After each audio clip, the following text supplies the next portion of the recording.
Okay. Good evening எல்லாருக்கும். Okay, சரி. Students good evening எல்லாருக்கும். ஓகே, சரி. இப்ப நான் உங்களுக்கு இன்னைக்கு பாத்தீங்களா இருந்தா இதுதான் எங்களோட first paper class. Okay, past paper கிளாஸ்ட ஃபர்ஸ்ட் செஷன். ஓகே, சரி. ஸ்டூடெண்ட்ஸ் இப்ப இது வரைக்கும் நான் உங்களுக்கு சொல்றேன், நல்லா கவனிச்சுக்கோங்க எல்லாருக்கிட்டையுமே. நம்ம பாஸ் பேப்பர்ல இப்ப பார்க்க போறது என்னதுன்னு கேட்டீங்கன்னா, யூனிட் 1ல இருந்து இப்ப யூனிட் 9 வரைக்கும் தான் நாங்க ஃபுல்லாவே கம்ப்ளீட் பண்ணியிருக்கோம். சரியா? 9 அண்ட் 10. ஓகே, 9ல சில சில செக்ஷன் முடிக்க இருக்கு. அதே மாதிரி யூனிட் 10ம் நீங்க ரெக்கார்டிங் பார்த்து கம்ப்ளீட் பண்ணிட்டீங்க. அப்ப அதுக்குள்ள உள்ள கேள்விகளை மட்டும் நம்ம ட்ரை பண்ணணும். விளங்குதா? சோ மத்த கேள்விகள் எல்லாத்தையும் நாங்க போக போக ஒவ்வொரு பாடங்களும் முடிய முடிய அந்த பாஸ் பேப்பர் கேள்விகளை நாங்க செஞ்சுட்டு வரோம். சரியா? ஓகே. சோ இதுல நான் கிளியரா உங்களுக்கு ஒண்ணு சொல்லிக் கூட நல்லா கவனிச்சுக்கோங்க. உங்களுக்கு இன்னும் 5 மாசம் ஆகி டைம் இருக்கு. அக்டோபர்ல தான் எக்ஸாம் நடக்க போகுது. அப்ப நீங்க டார்கெட் பண்ணுங்க என்னதுன்னு கேட்டா, இந்த 5 மாசத்துக்குள்ள நாங்க ரிவிஷனும் செஞ்சு முடிக்கணும். அதே மாதிரி ஃபுல்லா தியரியும் படிச்சு முடிக்கணும். அப்ப நீங்க கட்டாயம் ஒரு ஒரு எக்ஸாமுக்கு நீங்க கட்டாயம் செஞ்சு பார்த்துட்டு போக வேண்டிய விஷயங்கள் கொஞ்சம் இருக்கு. அது நான் ஒவ்வொரு கிளாஸ்லயும் நான் சொல்றதுதான். சரியா? நீங்க எக்ஸாம் ஒன்றுக்கு போறதுக்கு கட்டாயம் செஞ்சு பார்த்துட்டு போக வேண்டிய விஷயங்கள் கொஞ்சம் இருக்கு. முதலாவது பாத்தீங்களா இருந்துச்சுன்னா, 2019 இருந்து 2024 வரைக்கும் உள்ள பாஸ் பேப்பர். இதை நோட் பண்ணிக்கோங்க. கட்டாயம் இது கட்டாயம் நீங்க ஃபுல்லா செஞ்சு பார்த்துட்டு இருக்கணும். இது முதலாவது. அதே மாதிரி 2019 இருந்து 2023 வரைக்கும் வந்து, சாரி 24 வரைக்கும் வந்த மாடல் பேப்பர்ஸ் அதாவது கல்வி சுற்றாடல் கிளை, ஓகே, விவசாய சுற்றாடல் கிளை ஆல வெளிவிடப்பட்ட, சரியா, ஒரு பேப்பர். ஓகேயா? சோ அந்த பேப்பர் பாத்தீங்க, மினிஸ்ட்ரி ஆஃப் எஜுகேஷனால, கல்வி அமைச்சால வெளியிடப்பட்ட பேப்பர்ஸ் இருக்கும். மாடல் பேப்பர்ஸ் ஒவ்வொரு வருஷம் வந்தது. 2019 இருந்து 2024 வரைக்கும் பாத்தீங்களா இருந்தா பேப்பர் இருக்கு. இந்த பேப்பர் கட்டாயம் செஞ்சிருக்கணும் நீங்க. அதே மாதிரி நான் ஒரு ஃபைனல் செமினார் பேப்பர் ஒன்று ரெடி பண்ணுவேன். அந்த ஃபைனல் செமினார் பேப்பர் ஒன்று செஞ்சிருக்கணும் நீங்க. சரியா? இது கட்டாயம். இந்த மூணுமே நீங்க என்ன செஞ்சிருக்கணும் கேட்டீங்களா இருந்துச்சுன்னா, செஞ்சு பார்த்திருக்கணும். ஒரு பிஎஸ்டி எக்ஸாம் நீங்க எழுத போறதுக்கு நான் திருப்பியும் சொல்றேன், பிஎஸ்டி எக்ஸாம் எழுத போறதுக்கு நீங்க கட்டாயம் அத்தியாவசியமா செஞ்சு பார்க்க வேண்டிய விஷயங்கள் இது மூணு தான் பிரதானமானது. ஒண்ணு, நான் எடுக்கிற final seminar paper, pass paper, model paper, இது மூணும் கட்டாயம் செஞ்சிருக்கணும். இதுக்கு மேலதிகமா நீங்க உங்களுக்கு டைம் இருந்தா 2015 இருந்து 2018 வரைக்கும் வந்த, ஓகே, 2015 இருந்து 2018 வரைக்கும் வந்த ஸ்ட்ரக்சர்ஸ் அண்ட் எஸ்ஏ கொஞ்சம் நீங்க செஞ்சு பார்த்து கொள்ளலாம். ஏன் அப்படி சொல்றேன் அப்படின்னா, பழைய பாஸ் பேப்பர்ஸ்ல வந்த கேள்விகள் அச்சு அசலா அதே மாதிரி புது சிலபஸ் பாஸ் பேப்பர்ஸ்ல வந்திருக்கு. நான் உங்களுக்கு ஃபர்ஸ்டா செஞ்சு பார்க்க ப்ரிஃபர் பண்ணது என்னது? புது சிலபஸ் பாஸ் பேப்பர்ஸ் தான் உங்களுக்கு செஞ்சு பார்க்க நான் ப்ரிஃபர் பண்ணேன். உங்களுக்கு டைம் இருந்தா மட்டும் 2015 இருந்து 18 வரைக்கும் ஸ்ட்ரக்சர் எஸ்ஏயை செஞ்சு பாருங்க. இது வரைக்கும் படிச்ச பாடங்கள் வரைக்கும் செஞ்சு பாருங்க. இது உங்களுக்கு நல்ல ஒரு யூஸ்ஃபுல்லாவே இருக்கும். இது நான் சும்மா உங்களுக்கு வாய்ப்பேச்சுக்கு சொல்லல, இது ஒரு ப்ரூவன் மெத்தட். விளங்குதா? இதுக்கு செஞ்சு பார்த்தவங்க, நல்ல ரிசல்ட்ஸ் எடுத்த பிள்ளைங்க கிட்ட கேட்டீங்கன்னா, அவங்க மெயினாவே past papers, model papers, seminar papers எல்லாத்தையும் நல்லா செஞ்சு வச்சுக்கொள்வோம். நான் உனக்கிட்ட எனக்கிட்ட தான் நீ வரணும்னு சொல்லி நான் உனக்கு என்ன சொல்றது, கம்பல் பண்ண மாட்டேன். நீ யாருக்கிட்ட போனாலும் பரவாயில்ல, எந்த செமினார் பேப்பர் நீ படிச்சாலும் பரவாயில்ல, ஆனா படி. விளங்குதா? ஏன்னு கேட்டியா இருந்தா, நீ பிஎஸ்டியை பொறுத்த வரைக்கும் இந்த விஷயங்கள் கட்டாயம் செஞ்சிருக்கணும். மெயினா நீ செஞ்சு பார்த்துட்டு போக வேண்டியது. இதுக்கு மேலதிகமா நிறைய இருக்கு. எல்லா பாடத்தையும் நீ வாட்சி பார்த்துருக்கணும். எல்லா பாடத்திலையும் யூனிட் வைஸ் ரிவிஷன் செஞ்சிருக்கணும். இந்த மாதிரி நிறைய விஷயங்கள் இருக்கு. அப்ப இந்த 5 மாசத்துக்குள்ள எங்களுக்கு இருக்கிற டைமை பொறுத்த வரைக்கும் நாங்க கொஞ்சம் எஃபிஷியன்டா செயல்படும். சரி, ஓகே. சரி ஸ்டூடெண்ட்ஸ், அப்ப நாம பார்க்க வேண்டியது என்னதுன்னா, 2024 பேப்பர்ல பாத்தீங்களா இருந்தா நாங்க குறிப்பிட்ட எங்களுக்கு இது வரைக்கும் படிச்ச கேள்விகளை பத்தி நாங்க பார்க்க போறோம். சரியா? சரி.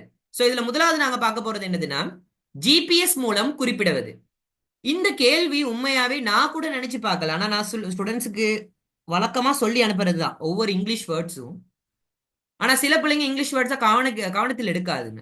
ஆனா நான் வழக்கமா ஒவ்வொரு இங்கிலீஷ் வேர்டுக்கும் இப்ப ஜிபிஎஸ்னா என்ன, ஜிஎன்எஸ்எஸ்னா என்ன, எல்லாமே சொல்லிதான் அனுப்புறது.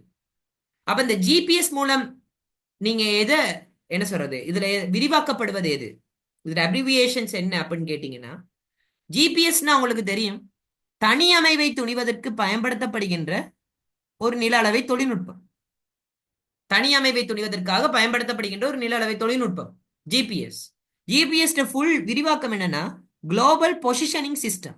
குளோபல் பொசிஷனிங் சிஸ்டம் தமிழ்ல சொல்லணும்டா, நல்லா கவனிச்சுக்கோ. தமிழ்ல சொல்லணும்டா அப்படியே இதாக்கு. குளோபல்னா என்ன அர்த்தம்? பூகோள. பொசிஷனிங்னா என்ன அர்த்தம்? இடப்படுத்தல். சிஸ்டம்னா என்ன அர்த்தம்? முறைமை. அப்ப பூகோள இடப்படுத்தல் முறைமை. இல்லனா பொசிஷனிங்க்கு இன்னொரு வேர்டும் இருக்கு, இடங்காணல்னு கூட சொல்லுவாங்க, அமைவுபடுத்தல்னு கூட சொல்லுவாங்க.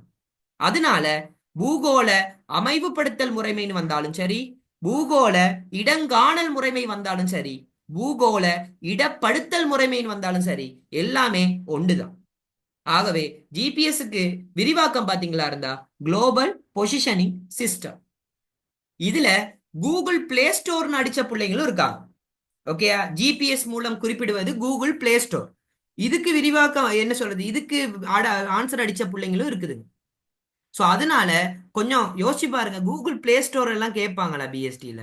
ஆ, கூகுள் மேப்பை கேட்டா கூட ஓகே, நான் ஒரு ஜிஎன்எஸ்எஸ் ஓட சம்மந்தப்பட்டிருக்கேன்னு ஓகே. கூகுள் பிளே ஸ்டோரை கேட்பாங்களா? ஜிபிஎஸ்ன்றதுக்கு அதுக்கு கூட இதாக்க முடியல. குளோபல் ப்ராசஸிங் சிஸ்டம்னு ஒரு புள்ள அடிச்சு வச்சிருக்கு. அதான் சரியா சொல்றோமே. ஜிபிஎஸ் தமிழ் பதம் என்னது? பூகோள இடப்படுத்தல் முறைமை. அவ்வளவுதான். சரியா? சோ கொஞ்சம் புரிஞ்சுக்கோங்க. அப்ப எப்படி கேள்வி எடுக்கிறாங்கன்னு பாத்துக்கோங்க. இந்த மாதிரி கேள்வி நான் 2019 இருந்து 23 வரைக்கும் இந்த மாதிரி கேள்வி நான் பார்த்தது இல்லை. அப்படின்னா என்ன அர்த்தம்? 2019 இருந்து 2024 வரைக்குமா கேள்விகள் எடுக்க தெரியாம எடுத்திருக்காங்க. அப்படின்னா என்ன அர்த்தம்? குழப்பி குழப்பி எடுத்திருக்காங்க. விளங்குதா அவங்களுக்கு? ஏன் இத்தனை வருஷம் பாஸ் பேப்பர்ஸ்ல எடுத்த கேள்வியை என்ன சொல்றாங்க, ரிப்பீட் பண்ணிருக்காங்க. அப்ப அதை ஞாபகம் வச்சுக்கோங்க. இந்த மாதிரி கேள்விகள் வருது. அடுத்தது எல்லா பாஸ் பேப்பர்ஸ்லயும் முதல் 10 கேள்வி உனக்கு ஈஸியா ஒன் வேர்ட் ஆன்சர்ஸ், டிரெக்டா ஆன்சர்ஸ் சொல்ற மாதிரி தான் இருக்கும். முதல் 10 கேள்வி பிரதானமா டிரெக்டா ஆன்சர்ஸ் போடுற மாதிரி தான் இருக்கும். ஸோ அதனால அதில் குழப்பிக்கொள்ளாது. சரி, ரெண்டாவது கேள்வி. அப்ப முதலாவதுக்கு 3வது ஆன்சர். ரெண்டாவது கேள்வி, இலங்கையின் உலர்வலயத்தில் மிக அதிகமாக காணப்படும் மண் தொகுதியாவது. இந்த கேள்வி 2019 கேட்டுட்டாங்க. 2019ஆம் ஆண்டே இந்த கேள்வியை கேட்டுட்டாங்க. இலங்கையின் உலர்வலயத்தில் மிக அதிகமாக காணப்படும் மண் தொகுதியாவது என்ன தொகுதி? செங்கபில மண். ஓகேயா? இதுக்கு விட 5வது விட. இதே செம்மஞ்சள் பொட்சோலிக் மண்ணுன்னு வந்துச்சுன்னா இது அதிகளவில் எங்க இருக்கும்? ஈரவலயத்தில் இருக்கும். அதிகளவில் எங்க இருக்கும்? ஈரவலயத்தில் இருக்கும். எந்த வலயத்தில்? ஈரவலயத்தில் இருக்கும்.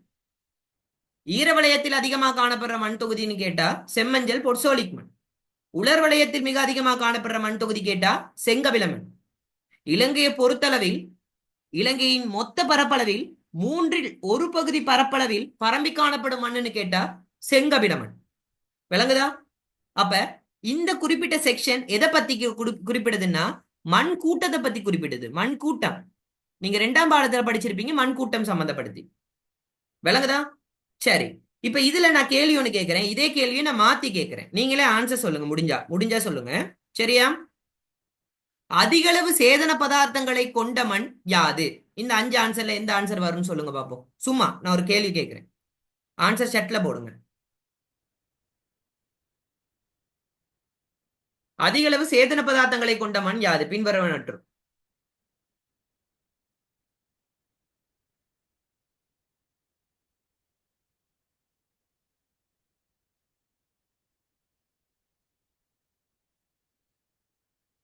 குறைவான ஹியூமிக் கிளே மண். அதாவது வண்டல் மண்ணுன்னு சொல்றோம் தெரியுமா?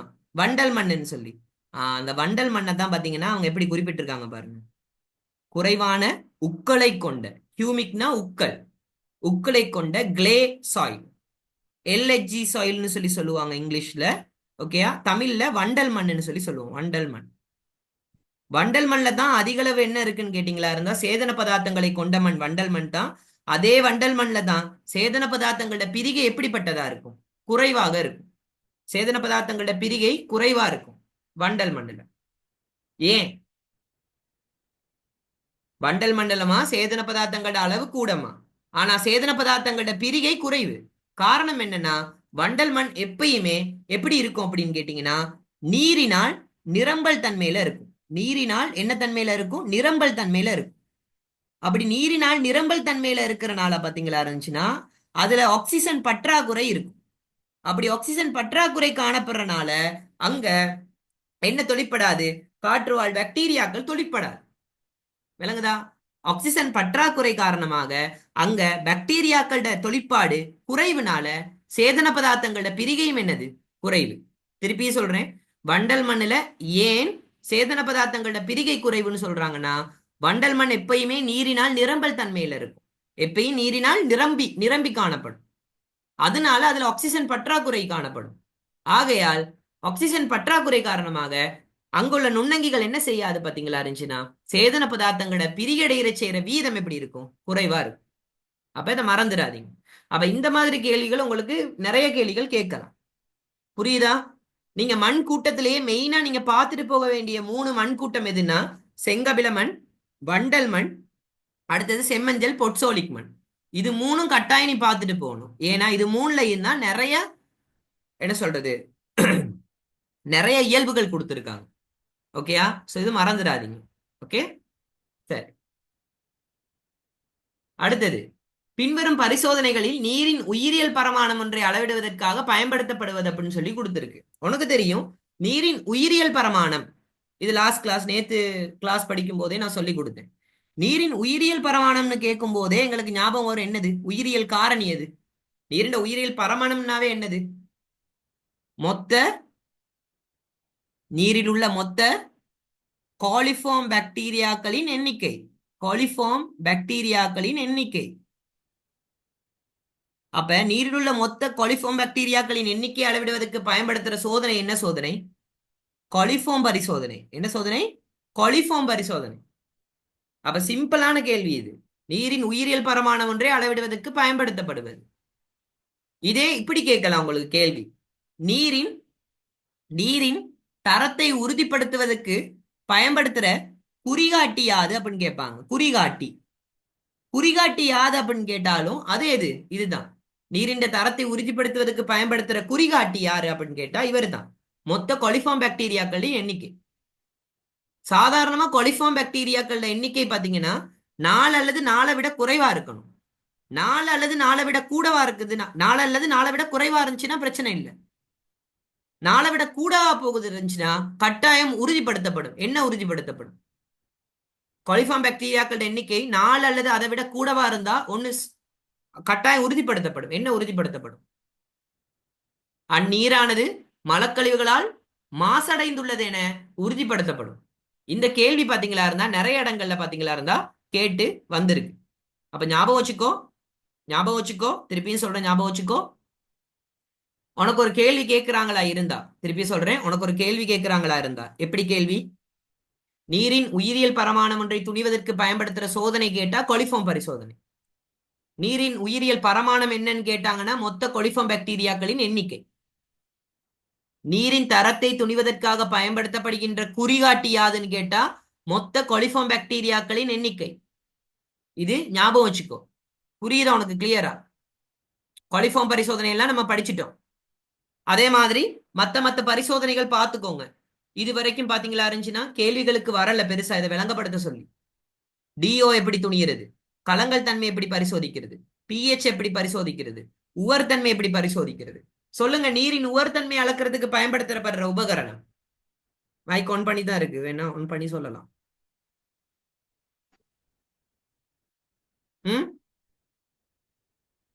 சொல்லுங்க. சாலினிமீட்டர், தமிழ்ல நீர் உவர்த்தன்மை மானி. சாலினிமீட்டரோட கோட்பாடு என்னது? ஒளிமுறிவு கோட்பாடு. Very good. ஓகே, ரிஃப்ராக்டோமீட்டர் தானேமா? அப்ப ஒளிமுறிவு கோட்பாடு. ஓகே, இதெல்லாம் ஞாபகத்துல வச்சுக்கொள்ளணும். அப்ப 3வது கேள்விக்கு ஆன்சர் எத்தனாவது? 4வது ஆன்சர் கொலிஃபார்ம் பரிசோதனை. அடுத்தது 4வது, நீருயிர்கள் வளர்ப்பின் போது சில மீன் இனங்களின் குஞ்சுகள் அவற்றின் இயற்கை சூழலில் இருந்து தெரிவு செய்யப்படும். இது நான் 7ஆம் பாடம் படிச்சு கொடுக்கும் போது உனக்கு சொல்லி கொடுத்திருக்கேன், ஞாபகம் இருக்கா? நீருயிர் வாழ் தொழில்நுட்பவியல்ல உனக்கு சொல்லியிருக்கேன், ஞாபகம் இருக்கா உனக்கு? நீருயிர் எஸ் நீருயிர்னவியல் கைத்தொழில சொல்லி கொடுத்திருக்க உனக்கு. அதாவது நம்ம நீருயிர்னவியல் கைத்தொழில நன்னீர் மீன் வளர்ப்பு செய்யும் போது மீன் இனங்களின் குஞ்சுகளை பாத்தீங்களா இருந்தா 2 விதமா பெற்றுக்கொள்வோம். ஒன்னு இயற்கை சூழலில் இருந்து நேரடியா பெற்றுக்கொள்ளுவோம். ரெண்டாவது இனவிருத்தி கூடங்கள்ல வளர்த்து பெற்றுக்கொள்ளுவோம். Note this point. நான் திருப்பி சொன்னேன், நீருயிர் நவால் கைத்தொழில் 7ஆம் பாடத்துல குஞ்சுகளை, நன்னீர் மீன் வளர்ப்புக்காக குஞ்சுகளை நாங்க தெரிவு செய்யும் போது, குஞ்சுகளை சேகரிக்கும் போது 2 விதத்துல சேகரிச்சு கொள்வோம். ஒன்னு இயற்கை சூழல்ல இருந்து நேரடியாகவே என்ன செஞ்சு கொள்வோம், பெற்றுக்கொள்ளுவோம். இன்னொன்னு என்ன சொல்லி கொடுத்திருக்கேன், இனவிருத்தி கூடங்கள்ல வளர்த்து பெற்றுக்கொள்ளும். யாராவது நல்ல பிள்ளைங்க, படிச்ச பிள்ளைங்க சொல்லுங்க பாப்பா, அந்த பாடம் படிச்ச சரியா படிச்ச பிள்ளைங்க சொல்லுங்க. இனவிருத்தி கூடங்கள்ல வளர்த்து பெற்றுக்கொள்ற மீனினங்களை அதை 2ஆ வகைப்படுத்துறோம். எப்படி எப்படி இனவிருத்தி கூடத்துல 2ஆ வகைப்படுத்துறோம்?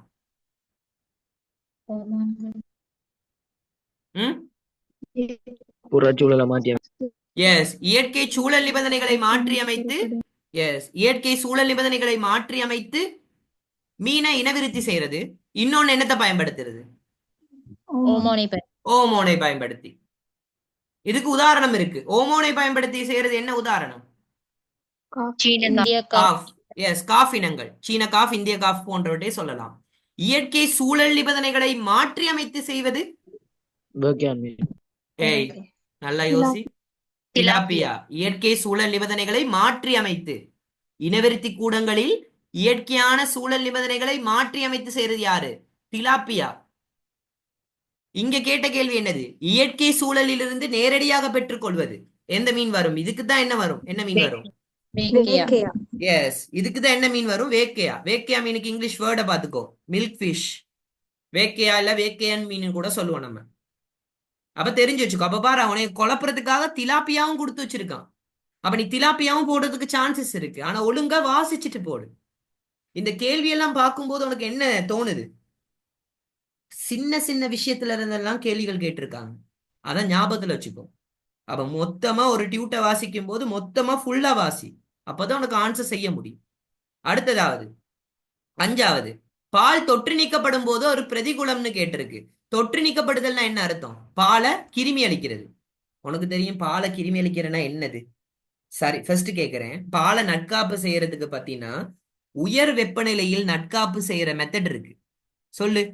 பால் மட்டும் இல்ல, நட்காப்பு முறைகள்லயே உயர் வெப்பநிலையை பயன்படுத்தி நட்காப்பு செய்யற முறைகள் எத்தனை இருக்கு? பிரதானமா எத்தனை? பிரதானமா எத்தனைன்னு கேக்குறேன். 2.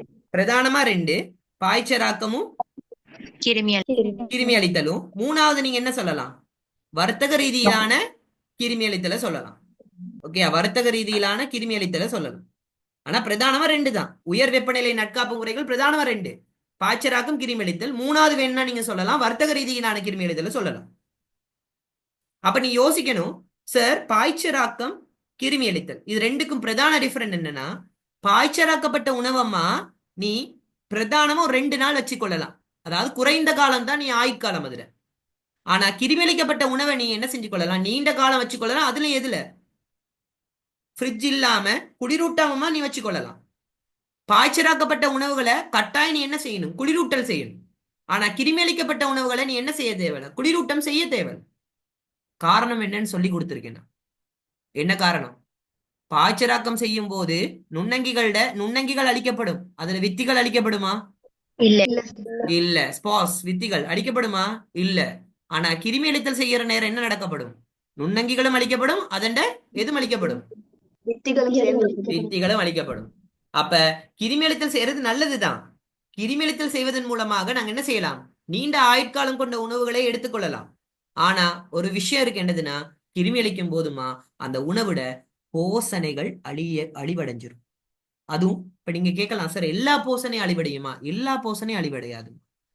வெப்பத்துக்கு உணர்திறன் கொண்ட போசனை பெருமானங்கள் இருக்கும் தானே, போசனைகள். அந்த போசனைகள் என்ன செஞ்சிடும்? அழிஞ்சிரும்.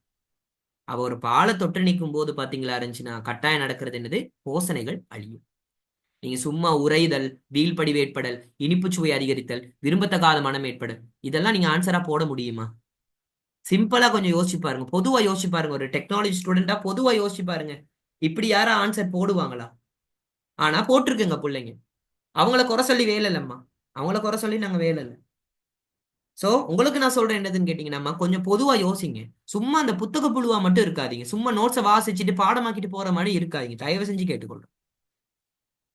ஒரு கேள்வி பாத்தீங்கன்னா அது எல்லாத்தையும் பாருங்க, அதுல விடைகளையும் சேர்த்து பாருங்க, அப்பதான் உங்களுக்கு விளங்கும். 6வது கேள்வி. இந்த கேள்வி நீங்க நம்ப மாட்டீங்க, நான் பெருமைக்காக சொல்லல. 2024 பேட்ச் ஆக்கள்ட ஃபைனல் செமினார்ல நான் சொல்லி தான் அனுப்பினேன். 2 விஷயம் இருக்கு. குளிர் பாய்ச்சராக்கம்னு ஒண்ணு இருக்கு. எப்படி? குளிர்நிலை பாய்ச்சராக்கம்னு ஒண்ணு இருக்கு. ஓகே, குளிர்நிலை பாய்ச்சராக்கம்னு ஒண்ணு இருக்கு.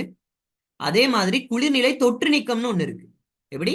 குளிர்நிலை பாய்ச்சராக்கம்னு ஒண்ணு இருக்கு, குளிர்நிலை தொற்று நீக்கம்னு ஒண்ணு இருக்கு. கவனமா பார்த்துட்டு போங்கம்மா அப்படின்னு சொல்லி நான் சொன்னேன். ஓகே, குளிர்நிலை தொற்று நீக்கல்னு சொல்லலைன்னா குளிர்நிலை கிருமி அழித்தல்னு சொல்லி கொடுத்தேன். ஆனா 2 ஒண்ணு தானே, தொற்று நீக்கல் கிருமி அழித்தல் எல்லாம். இப்ப 9ஆம் பாடத்துல இது 2யுமே உனக்கு சொல்லி கொடுத்தேன். சொல்லு பாப்பா, குளிர்நிலை பாய்ச்சராக்கம் என அழைக்கப்படுவது எந்த முறை, எந்த மெத்தட்? எஸ், இந்த உயரமுக்க பதப்படுத்தல் பத்தி எந்த பாஸ் பேப்பர்ல லாஸ்டா கேள்வி கேட்டான், ஞாபகம் இருக்கா? இந்த உயரமுக்க பதப்படுத்தல லாஸ்டா 2024 இல்லாம வேற எதுல கேள்வி கேட்டிருக்கான் யோசி. 2023. 2023ல உனக்கு பேப்பர் அந்த கைட்ல உள்ள அதே போட்டோவை பிடிச்சி கேள்வி கேட்டிருக்கான். அப்ப யோசி பாரு, கேள்வியை பாரு. அப்ப குளிர்நிலை பாய்ச்சலாக்கம் என அழைக்கப்படுவது உயரமுக்க பதப்படுத்தல். உயரமுக்க பதப்படுத்தல்னா என்ன அர்த்தம்? மிகையமுக்க பதப்படுத்தல். குளிர்நிலை தொற்று நீக்கம் என அழைக்கப்படுவது சொல்லிதான் அனுப்பினா. கதிரடித்தல். கதிரடித்தல். கதிரடித்தல்னா என்னது? இரேடியேஷன். இரேடியேஷன். இரேடியேஷன் இங்கிலீஷ்ல அடிச்சு பாரு, இரேடியேஷன். கதிர்வீச்சலுக்கு உட்படுத்தப்பட்ட உணவுகள்ல காட்டுற குறியீடு என்ன குறியீடு? அந்த குறியீடுக்கு பேர் ஒண்ணு இருக்கு, தெரியுமா? சொல்லி கொடுத்திருக்கேன். எனிவன்? யாராவது? கதிர்வீச்சல். ரெடியூரா. வெரி குட்டா, வெரி குட். ரெடியூரா. யாரு? என்கிட்ட வந்த பிள்ளையா இல்லாட்டி வெளியில உள்ள பிள்ளையா? என்கிட்ட வந்த பிள்ளைன்னா நான் பெருமைப்படுவேன். ஓ சார், வந்த பிள்ளை. அந்த பிள்ளை தான் பெருமைப்படுறேன். வெளியில உள்ள பிள்ளைனாலும் பெருமைப்படுவேன், ஏன்னா அந்த பிள்ளை படிச்சிருக்கேன். ரெடியூரான ஒரு குறியீடு இருக்கு. அந்த ரெடியூரான்ற குறியீடு நான் வேணா அடிச்சு பாருங்க இங்கிலீஷ்ல. ரெடியூரா சிம்பிள்னா ஒரு சிம்பிள் ஒன்று வரும். அதுதான் பாத்தீங்கன்னா கதிர்வீச்சலுக்கு உட்படுத்தப்பட்ட உணவுகளை குறிக்கிறது. அதை பார்த்துக்கோ, சரியா? சரி. இப்ப எனக்கு சொல்லு, ஞாபகம் வச்சுக்கோ. உனக்கு சொல்லி கொடுத்திருக்கேன் ஒரு விஷயம் இருக்கு, தெரியுமா? வன்கவசமாதல் ஒரு விஷயம் சொல்லி கொடுத்திருக்கேன், ஞாபகம் இருக்கா? இது எப்ப நடைபெறும்னு உனக்கு ஞாபகம் இருக்கா? எந்த நட்காப்பு முறை டைம்ல நடைபெறும் வன்கவசமாதல்? இங்கிலீஷ்ல கேஸ் ஹார்டனிங்னு சொல்லுவாங்க. Anyone? பிரசாரண நீர் அகற்றல். Very good. அத இன்னொரு பேர் இருக்கு, பிரசாரண நீர் அகற்றலுக்கு இன்னொரு பேர் இருக்கு. ஓ, அப்படியும் சொல்லுவாங்க. இல்லாட்டி சிம்பிள் சொல்றது என்னது? செறிவாக்கல். ஓகேயா? செறிவாக்கல். இந்த செறிவாக்கல் என்ன செய்வாங்க? உணவை என்ன செய்வாங்க? செறிவு கூடிய கரைசல்ல அமிழ்த்துவாங்க. ஓகே, அமிழ்த்த போறாங்க. இப்ப நான் சொன்ன என்னது? இந்த வன்கவசமாதல் எப்ப நடைபெறும்? நீ செறிவாக்கல் செய்யும் போது எப்ப வன்கவசமாதல் திடீர்னு நடைபெற சான்சஸ் இருக்கு? உணவு ஆரம்பத்திலேயே நீ என்ன எந்த கரைசல் அமிழ்த்தினா? S, S. ஆரம்பத்திலேயே நீ செறிவுக்கூடிய கரைசல்ல ஆரம்பத்திலேயே நீ செறிவுக்கூடிய கரைசல்ல அமிழ்த்தும் போது நடக்கிறது தான் இந்த வன்கவசமாதல். அப்ப நீ கேட்கலாம், சார் நீங்க தானே சார் சொன்னீங்க பிரசாரண நீரகற்றல்னா செறிவான கரைசல்ல உணவு அமிழ்த்துறதுன்னு சொல்லி. இப்ப நீங்க சொல்றீங்க செறிவு கூடிய கரைசல்ல அமிழ்த்தினா வன்கவசமாதல் ஏற்படும்னு. நான் தெளிவா சொல்றேன், கவனி. செறிவாக்கல் டைம்ல நீ செறிவான கரைசல் தான் பயன்படுத்தணும். ஆனா அதுல ஒரு கண்டிஷன் இருக்கு. நீ ஆரம்பத்துல செறிவு குறைவான கரைசல் ஒன்றுல நீ உணவை அமிழ்த்தின பிறகு படிப்படியாக அந்த செறிவை என்ன செய்யணும்? கூட்டணும். படிப்படியாக தான் நீ செறிவை நீ என்ன செய்யணும்? கூட்டணும். தவிர ஆரம்பத்திலேயே நீ செறிவுக்கூடிய கரைசல்ல நீ உணவுப் பொருள் அமிழ்த்தும் போது என்ன பிரச்சனை ஏற்படும்? வன்கவசமாதல் ஏற்படும். இது எல்லாமே நான் சொல்லி கொடுத்ததுதான், எடுத்து பாரு போயிட்டு. சரியா? ஓகே, சரிதானே? அப்ப பால்மா போன்ற உணவுகளை தயாரிப்பதற்கு நாங்க பயன்படுத்துற, நட்காப்பு செய்யறதுக்கு பயன்படுத்துற உணவுப் பொருள் எது? சரி, முறை எது? சிவிரி உலர்த்தல். வெரி குட், சிவிரி உலர்த்தல். எஸ். நீங்க சொல்லுங்க, நீங்க 8ஆம் பாடத்துல ஒரு உணவுப் பொருள் பார்த்தீங்க, அந்த உணவுப் பொருளும் எதோட சம்பந்தப்பட்டிருக்கு? சிவிரி உலர்த்தலோட. எந்த உணவுப் பொருள்? ஒரு உணவு. முட்டை தோல் உற்பத்தி. வெரி குட், சிவிரி உலர்த்தல். குட். சரி, அடுத்த 7வது கேள்வி. வினாயின ஏழிற்கு விடையளிப்பதற்கு பின்வரும் குறியீடுகளை பயன்படுத்தவும். மேற்படி எக்ஸ் மற்றும் y வரைபட குறியீடுகளை மூலம் பிரதிநிதித்துவப்படுத்துவது முறையேன்னு கொடுத்துருக்கு. முறையேன்னு என்ன அர்த்தம்? முதலாவது நீ எக்ஸ சொல்லணும், ரெண்டாவது வைய சொல்லணும். P4 பார்க்கிங், இதை ஈஸியா கண்டுபிடிக்கலாம். உனக்கே சொல்லி கொடுத்துருக்கேன். பார்க்கிங், பார்க்கிங்னா உனக்கு தெரியும், வாகன தரிப்பிடம். தமிழ் வேர்டு தெரிஞ்சு வச்சுக்கோ கட்டாயமா. சரியா? இங்கிலீஷ் வேர்டும் தெரிஞ்சு வச்சுக்கோ. பார்க்கிங், ஓகேயா? ஏன்னா பேக்ரவுண்ட் டார்க்கா இருக்கு, பி என்பது ஒயிட்டா இருக்குதுனாவே அது வாகன தரிப்பிடம், பார்க்கிங்கை தான் குறிப்பிடும். சரியா? இது என்னதுன்னு கேட்டா இங்கிலீஷ்ல வியூ பாயிண்ட். வியூ பாயிண்ட் அது அப்படியே தமிழ்ல போட்டிருக்க என்னது பாரு, காட்சிக்கான இடம்னு சொல்லி போட்டிருக்கான். வியூ பாயிண்ட், ஓகே, காட்சிக்கான இடம். சரியா? சிலவங்க பார்வை புள்ளின்னு கூட போட்டிருக்காங்க. அது பார்வை புள்ளின்னு கூட சொல்லுவாங்க. அது பார்வை புள்ளின்னு சொல்றதெல்லாம் இது கூகுள் டிரான்ஸ்லேட்டர். வியூனா பார்வை, பாயிண்ட்னா புள்ளி, ஆகவே பார்வை புள்ளி. சரியா? அது கூகுள் டிரான்ஸ்லேட்டர்ல இதாக்கி சொல்றது. நீங்க காட்சிக்கான இடம்னே ஞாபகம் வச்சுக்கோங்க. ஓகேயா? ஆகவே 7வது ஆன்சர் எத்தனையாவது? 2வது ஆன்சர், வாகன தரிப்பிடம் மற்றும் காட்சிக்கான இடம். ஓகேயா? சரி, இதுல நான் கூட மெனக்கடல, உனக்கே தெரியும் சாதாரணமா. ஓகே, சரி, இதுல குறியீடுகள் கட்டாயம் பார்த்துட்டு போங்கம்மா. சரிதானே? ஓகே, இந்த கேள்வி தான் பெரிய பிரச்சனைக்குரிய ஒரு கேள்வியா இருந்துச்சு. இந்த 8வது கேள்வி இன்ன வரைக்குமே யாருமே அங்க போனவங்க, வாக்கிங்க்கு போனவங்க இத கதைச்சாங்களா இல்லையானே தெரியல. ஏன் அப்படின்னா, இந்த கேள்வியில என்ன பிரச்சனை அப்படின்னு பாத்தீங்கன்னாமா, இதுல நல்ல கவனி, நல்லா இந்த கேள்வியை நல்லா கவனி, உத்து கவனிச்சுன்னா உனக்கு விளங்கும். விவசாயி ஒருவர் அவரது பயிர்களில் பீடை மற்றும் நோய் தாக்கங்கள் அதிகரித்திருப்பதை கண்டிருக்காராம். உனக்கு தெரியும், பீடை மற்றும் நோய் தாக்கங்கள் அதிகரிக்குதுன்னா, சாரீரப்பதன் கூடுனா பீடை நோய் தாக்கங்கள் அதிகரிக்கும். அதே மாதிரி வெப்பநிலை குறைஞ்சாவும் என்ன நடக்கும்? பீடை நோய் தாக்கங்கள் அதிகரிக்கும். அப்ப இந்த குறிப்பிட்ட கேள்விக்கு சாரீரப்பதன் சம்பந்தப்படுது. சரி, பார்ப்போம், அடுத்ததையும் பார்ப்போம். பண்ணை விலங்குகளின் உணவுண்ணல் குறைவடைந்திருப்பதையும் அவதானிச்சாராம். பண்ணை விலங்குகள் உணவுண்ணல் குறைவடைஞ்சிருக்கிறதுக்கான காரணம் என்னன்னா, மழை வீழ்ச்சி டைம்லையும் பண்ணை விலங்குகளோட உணவுண்ணல் குறைவடையும். அதிக காற்று வீசும் போதும் பண்ணை விலங்குகளோட உணவு உண்ணல் என்பது குறைவடையும். வெப்பநிலை கூடும் போதும் என்ன நடக்கும்? உணவுண்ணல் என்பது குறைவடையும். சரி, இதுக்கு ஆன்சர் எனக்கு உண்மையாவே, நான் இந்த கேள்வி செய்யும் போது ஆன்சர் நான் மழை வீழ்ச்சி யோசிச்சேன். உண்மையா யோசிச்சேன், நான் மழை வீழ்ச்சி யோசிச்சேன். சாரீரப்பதன் வர்றதுக்கான சான்சஸ் இருக்கும்னு யோசிச்சேன்.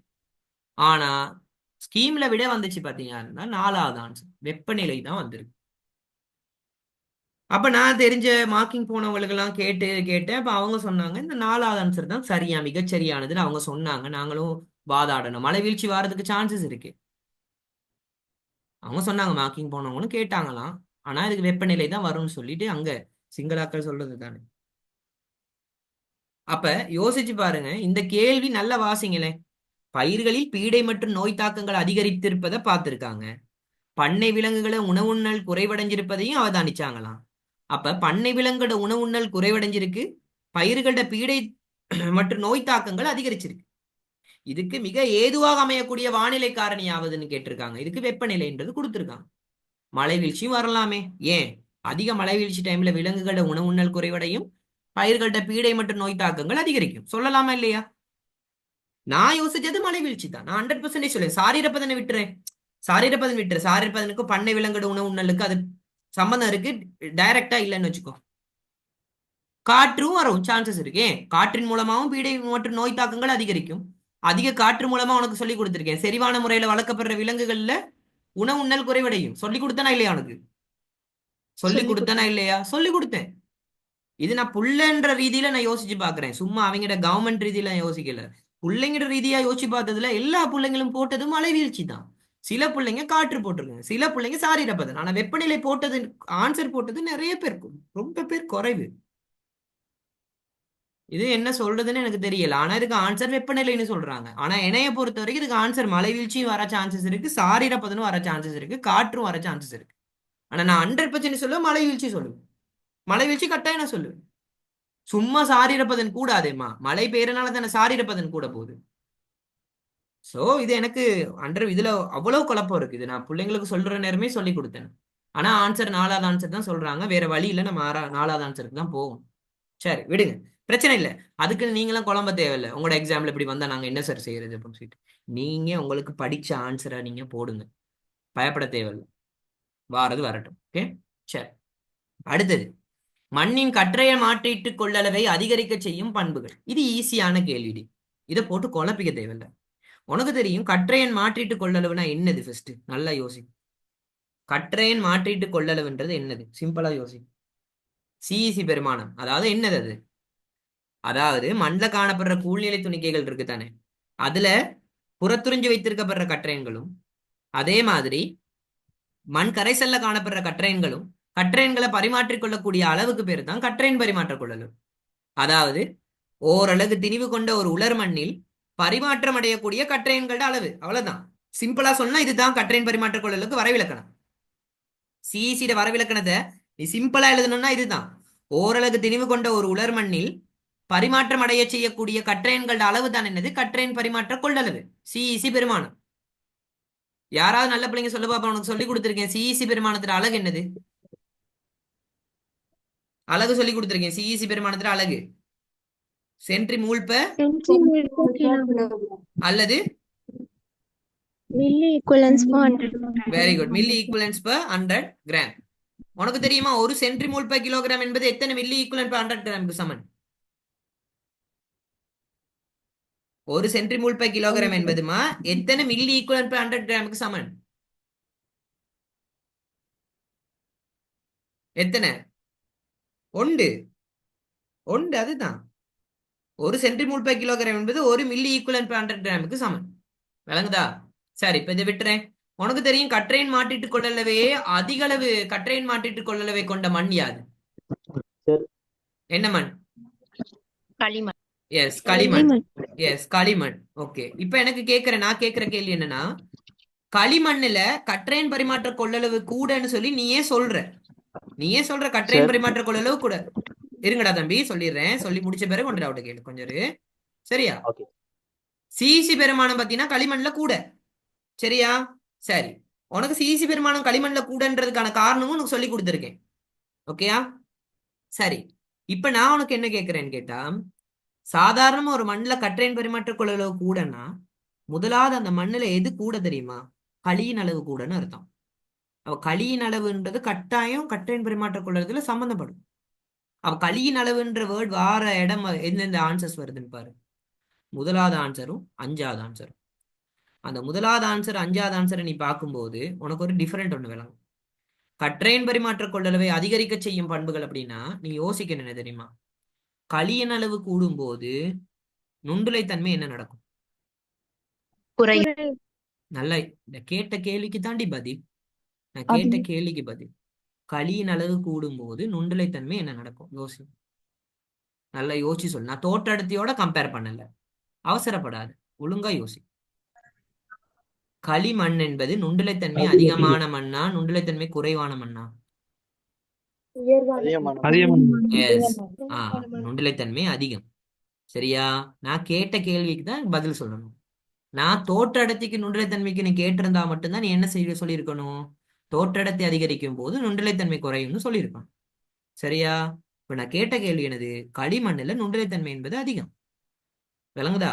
இப்ப நீ யோசிக்கணும் என்னன்னா, கற்றையின் மாற்றீட்டு கொள்ளளவை அதிகரிக்க செய்யும் பண்புகளை தான் நம்ம இந்த இடத்துல எழுதணும். கற்றையின் மாற்றீட்டு கொள்ளளவை அதிகரிக்க செய்யும் பண்புகள்னு எனக்கு தெரிஞ்சு மிக பொருத்தமான ஆன்சர்னு கேட்டீங்கன்னா முதலாவது களியின் அளவு. அதோட சேர்த்து இன்னொன்னு வரும் என்னது? சேதன பொருட்களின் அளவு, ஆர்கானிக் மேட்டர் கண்டென்ட். அதாவது ஆர்கானிக் மேட்டர் கண்டென்ட்னு சொல்லுவாங்க இங்கிலீஷ்ல. அந்த கண்டென்ட் ஆஃப் ஆர்கானிக் மேட்டர் என்னைக்கு கூடுதோ கற்றையின் பரிமாற்ற கொள்ளளவும் கூடும்.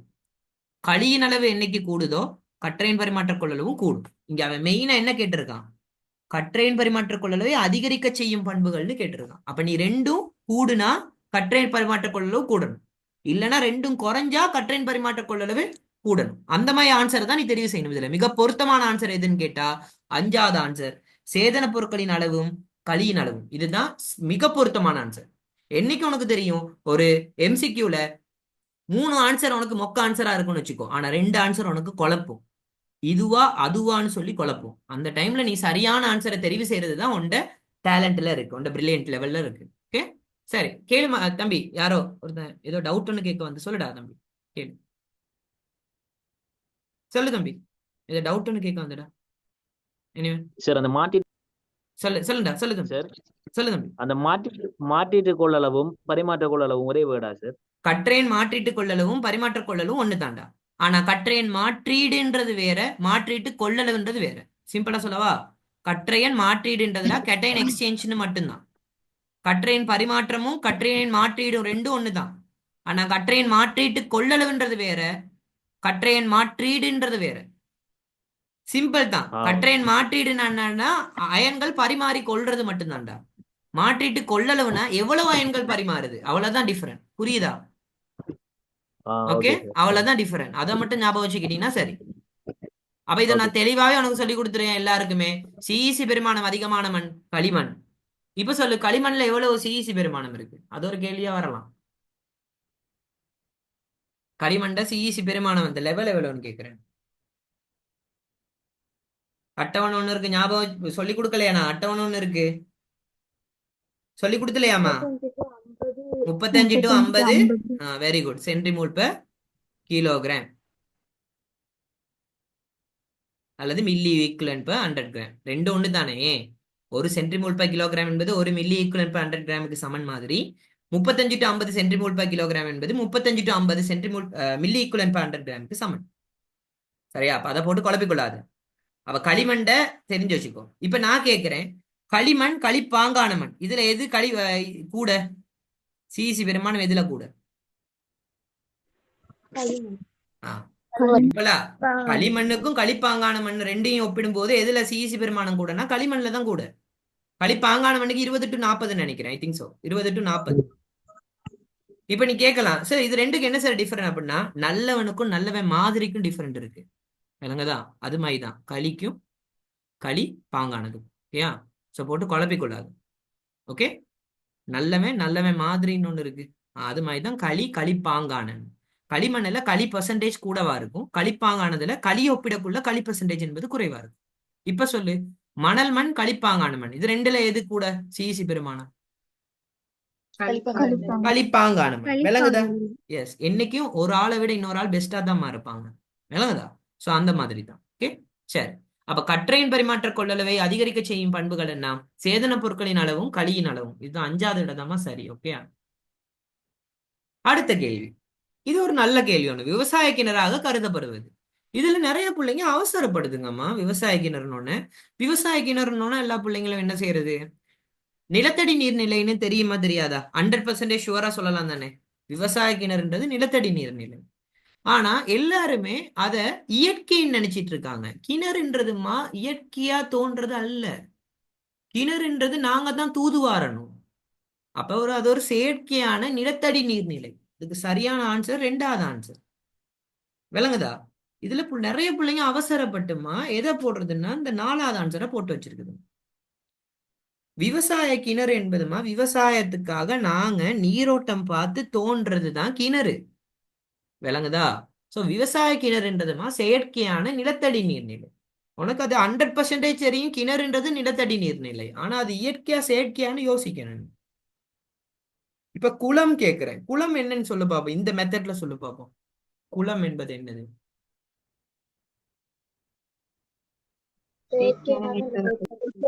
இயற்கையான மேற்பரப்பு நீர்நிலையா செயற்கையான மேற்பரப்பு நிலையா? செயற்கையான மேற்பரப்பு நீர்நிலை. ஓ, ஏன் குளம் என்பது இயற்கையா? இல்லையே, செயற்கை. அப்ப செயற்கையான மேற்பரப்பு நீர்நிலை. அப்ப கேட்கிற கேள்விக்கு ஆன்சர் பண்ணி பழகு, அவ்வளவுதான் சொல்ல முடியும். சரியா? ஓகே, சரி. சோ 10 கேள்வி முடிஞ்சிருச்சு. இந்த 10 கேள்வியிலயும் உனக்கு ஒரு விஷயம் தோணணும், என்னன்னா நம்ம விளங்கப்படுத்துறது ஈஸியா விளங்கப்படுத்திட்டோம். அப்ப ஆன்சர்ஸும் ஈஸியா நாங்க என்ன சொல்ல ஊகிக்க கூடியதா இருக்கு. ஆனா 11வது கேள்வியில இருந்து வர ஆன்சர்ஸ் எல்லாமே பாத்தீங்களா இருந்துச்சுன்னா கொஞ்சம் யோசிக்கிற மாதிரி இருக்கும், கொஞ்சோண்டு யோசிக்கிற மாதிரி இருக்கும். 15க்கு பிறகு வர ஆன்சர்ஸ் இருக்கு தானே, அதெல்லாமே நீ நல்லா யோசிக்கணும். 15 to 40 கேள்வி வரைக்கும் இருக்கு தெரியுமா, அந்த கேள்விகள் நல்லாவே யோசிக்கணும். இது அந்த கேள்வி எடுக்கிற பேட்டர்னை பத்தி நாஜிம் சார் உங்களுக்கு தெரியுமா தெரியல, தென்கிழக்கு பல்கலைக்கழகம் துணைவேந்தர் அவங்க எல்லாம் இருப்பாங்க, அந்த பேப்பர் செட் பண்ற இதுல இருப்பாங்க, பேப்பர் மார்க்கிங்ல. அவங்களே அந்த குருகுலம் நிகழ்ச்சியில சொல்லியிருக்காங்க, முதல் 10 கேள்வி பாத்தீங்களா இருந்துச்சுன்னா பிள்ளைங்களுக்கு 10 to 12 அந்த மாதிரி கேள்விகள் பாத்தீங்களா இருந்தா நேரடியான ஆன்சர்ஸா இருக்கும். ஆனா 15க்கு பிறகு வர கேள்விகள் எல்லாமே 40 கேள்விகள் வரைக்கும் பாத்தீங்களா இருந்துச்சுன்னா கொஞ்சம் அந்த கேள்விகள்ல மயக்கம் ஒன்று இருக்கும். அந்த பிள்ளைங்க சரியா கவனிக்கணும். 40 to 50 வார எம்சிக்யூஸ் எல்லாமே பாத்தீங்கன்னா ஈஸியா தான் இருக்கும்னு சொல்லுவோம். பேப்பர் செய்ய போறது நீ தான் முடிவு பண்ணணும். நான் எது எது வரைக்கும் எது எது செய்யணும், ஓகேயா? எதை டக்குன்னு நான் செய்ய முடியுமோ அந்த கேள்விகளை செஞ்சு முடிச்சிடும். சரி, அடுத்த கேள்வியை பார்ப்போம். இந்த கேள்வி நல்ல ஒரு கேள்வி, ஆனா நல்லா யோசிச்சு தான் பதில் சொல்லணும். மாசுபடுத்திகள் மூலம் மேற்பரப்பு நீர்நிலைகள் மீது இடம்பெறும் தாக்கமானதுன்னு கேட்டிருக்கு. இதுல நீ கண்ணை மூடிட்டு ஒரு விஷயத்த சொல்லலாம், என்னதுன்னு சொல்லு. மாசுபடுத்திகள் மூலம் மேற்பரப்பு நீர்நிலைகள் தாக்கமடையுதுன்னாவே முதலாவது எனக்கு கண்ணை மூடி நான் ஆன்சர் சொல்றது எதுன்னா நட்போசனையாக்கம் தான். ஏன்னா எனக்கு தெரிஞ்ச எனக்கு உனக்கு சொல்றது வரைக்கும் நான் உனக்கு என்ன சொல்லியிருக்கேன், டிரெக்டாவே ஒரு மேற்பரப்பு நீர்நிலை மாசுபடுதுனாவே எங்களுக்கு முதலாவது எங்களுக்கு வார ஆன்சர் என்னவா இருக்கும் மைண்ட்ல? நட்போசனையாக்கம். ஏன்னா நட்போசனையாக்கம் தான் கைத்தொழில் கழிவு நீர்ல காணப்படுற பார உலோகங்கள் நைட்ரேட் பொஸ்பேட் நைட்ரைட் பொஸ்பேட் இந்த 3 மாசுபடுத்திகள் காரணமாக அந்த நீர்நிலையில மிகை போசனையூட்டம் ஏற்படுது. அது என்ன சார் மிகை போசனையூட்டம் அப்படின்னாமா, போசனை லெவல் இருக்கு தானே, நியூட்ரியன் லெவல் அதிகரிக்குது. அப்ப நீங்க கேட்கலாம், சார் நியூட்ரியன் லெவல் அதிகரிச்சா நல்லது தானே? நல்ல தண்ணி இருக்கு தானேம்மா, அதுல நியூட்ரியன் லெவல் அதிகரிக்கிறது வேற. கழிவு நீர்ல நியூட்ரியன் லெவல் அதிகரிக்கும் போது ஆட்டோமேட்டிக்கா அங்க என்ன பரவும் அப்படின்னு கேட்டா அல்கே growth கூடவா இருக்கும். அதாவது அல்காக்களின் வளர்ச்சி அதிகமாக இருக்கும். விளங்குதா? அப்படி அல்காக்களின் வளர்ச்சி அதிகமா இருக்கும் போது நான் என்ன சொல்லி கொடுத்திருக்கேன், எது ஊடுருவல் குறைவடையும் அந்த நீர்ல? ஒளி ஊடுருவும் அளவு குறைவடையும் போது டிரெக்டாவே ஒண்ணு பாதிக்கப்படும். யாரு? ஒளித்தொகுப்பு பாதிக்கப்படும். நீர்வாழ் தாவரங்களோட ஒளித்தொகுப்பு. நீர்வாழ் தாவரங்களோட ஒளித்தொகுப்பு பாதிக்கப்பட்டா உனக்கே தெரியும் என்னது ஒளித்தொகுப்பிட பக்க விளைபொருள் என்னது? ஆக்சிஜன். எஸ், ஆக்சிஜன் பற்றாக்குறை ஏற்படும். அப்படி ஆக்சிஜன் பற்றாக்குறை ஏற்படும் போது பத்தியா இருந்தா உனக்கே தெரியும் என்னது, நீர்வாழ் அங்கிகள் என்ன செய்யும், இறந்து அந்த நீர்ல மிதக்கும். அப்படி மிதக்கும் போது உனக்கே தெரியும் என்ன நடக்கும், துர்நாற்றம் வீசும். அப்ப இந்த மாசுபடுத்திகள் மூலம் மேற்பரப்பு நீர்நிலைகள் மீது இடம்பெறும் தாக்கம்னு கேட்டாவே முதலாவது தாக்கம் நட்போசனையாக்கம். அதைத்தான் நீ எழுதணும். எல்லா பிள்ளைங்களும் நீர் முதல் மாசடையுதுன்னு கொடுத்துருக்கு. டேய், நீர் முதல் மாசடைதல்னா அதுல என்ன நீர் முதல்னு கொடுத்துருக்கானா? ஃபர்ஸ்ட் பொதுவா கொடுத்துருக்கான் நீர் முதல்னு. நீர் முதல் எல்லாமே மேற்பரப்பு நீர் முதலா? நீ யோசிக்கணும். நிலக்கீழ் நீர் முதலும் இருக்குதானே. இயற்கையான நீரூற்றுகள் வற்றிவிட நீரூற்றுகள்னாவே அதுல இது மேற்பரப்பு நீர்நிலை வருமா? ஆற்று கழிவுகத்தை உவர்த்தன்மைக்கும் மாசுபடுத்திக்கும் என்ன சம்பந்தம் இருக்கு? ஆர்டிஷியன் கிணறுகளோட வன்மை அதிகரித்து ஆர்டிஷியன் கிணறுன்றது மேற்பரப்பு நீர்நிலையா? யோசிக்கணும் கொஞ்சம். நிறைய பிள்ளைங்க யோசிக்காம பதில் போடுதுங்க. இதுல நீங்க சொல்லலாம், சார் உனக்கு இந்த மாதிரி கேள்வி வந்தா தானேடா தெரியும் அந்த மாதிரி. நான் உங்களை மாதிரி நானும் கேள்விகள் ஹேண்டில் பண்ணி தான் வாரேம்மா. நான் பெரிய ஒரு இன்டெலிஜென்ட் அந்த மாதிரி சொல்லல. ஆனா நான் என்ன சொல்றேன்னா, நான் இப்ப நான் உங்களை விட ஒரு லெவல் ஒரே ஒரு பாயிண்ட் படிச்சிருக்கனால அதை நான் ஆன்சர் பண்றேன். ஆனா அந்த இடத்துல இருக்கிற கஷ்டம் உங்களுக்கு தான் தெரியுமா. நம்ம சும்மா சொல்லலாம் இதெல்லாம் ஈஸியான கேள்வி தானே ஆன்சர் பாயிண்ட் வரலான்னு. ஆனா அந்த இடத்துல கஷ்டப்பட போறது நீங்க. அப்ப நீங்க என்ன செய்யணும்னாமா, முதல்ல இருந்து ஒழுங்கா படிச்சுட்டு போனீங்கன்னா ஆன்சர்ஸ் டக்குன்னு வருமா, ஞாபகம் வரும். ஓவரா யோசிக்க போகாதீங்க.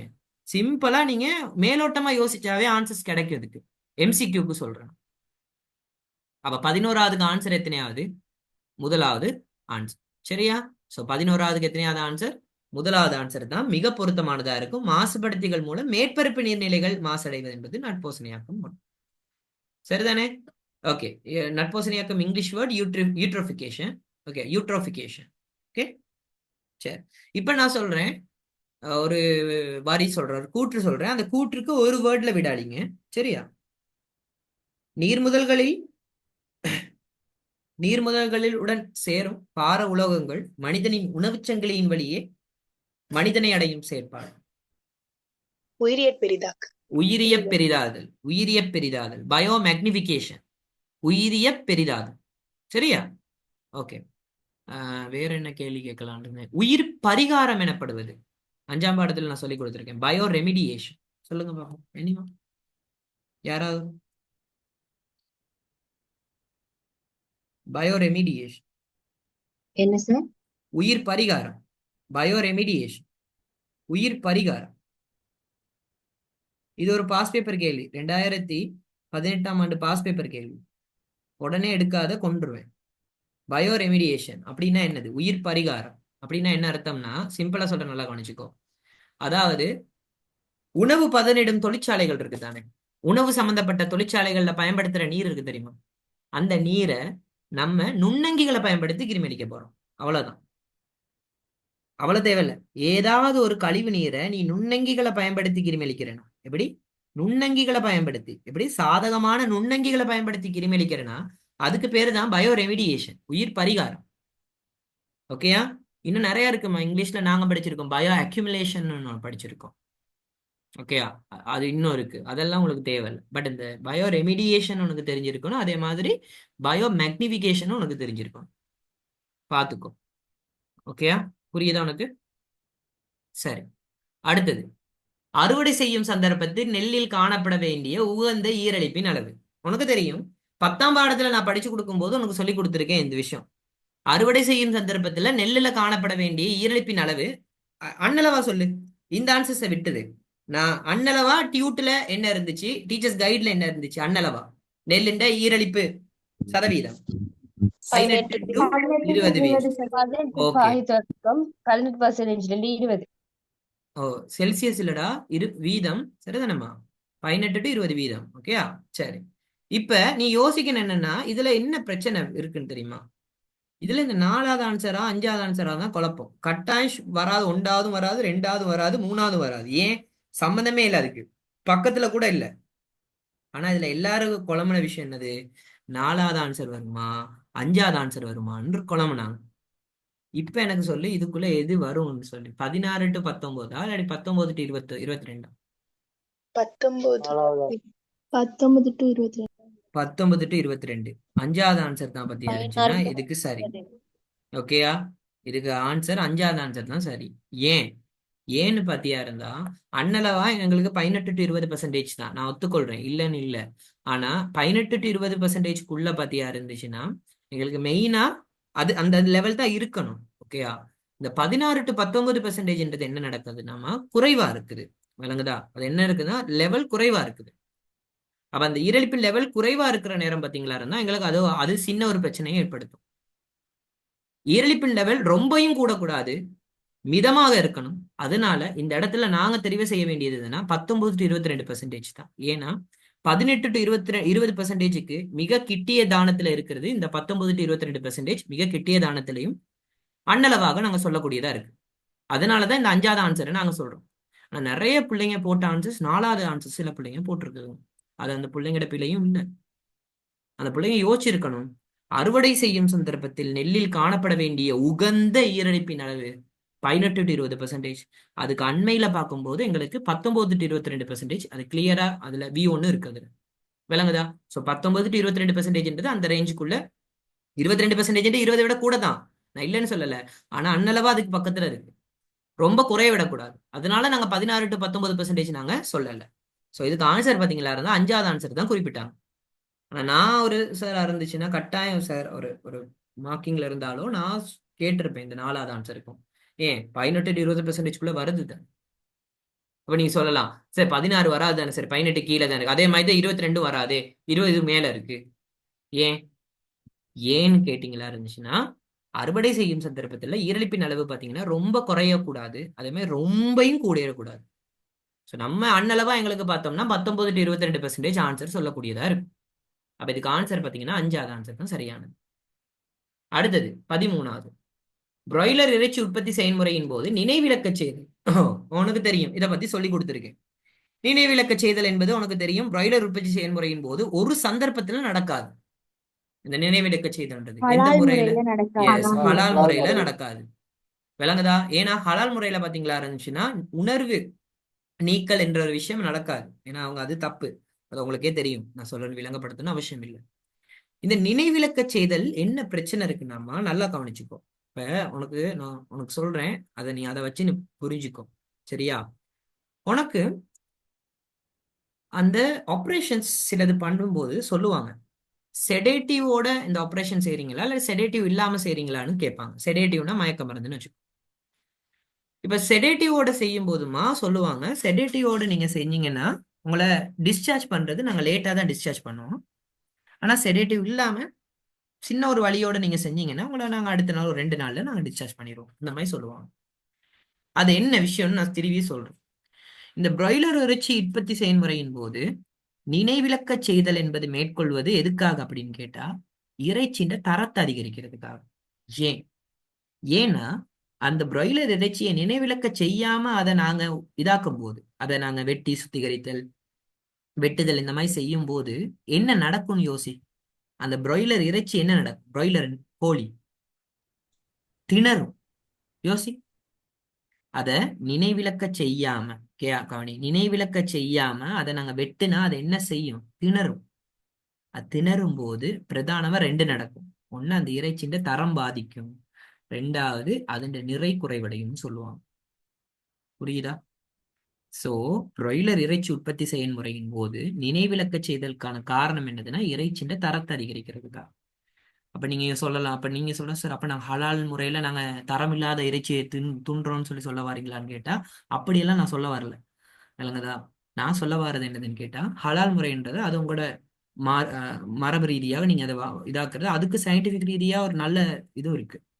ஏன்னா ஒரு செத்த உணவுகளை சாப்பிடக்கூடாது, அந்த மாதிரி ஒரு சிஸ்டம் ஒன்று இருக்கு உங்களுக்கு. சரியா? அந்த விஷயங்கள் இருக்கு.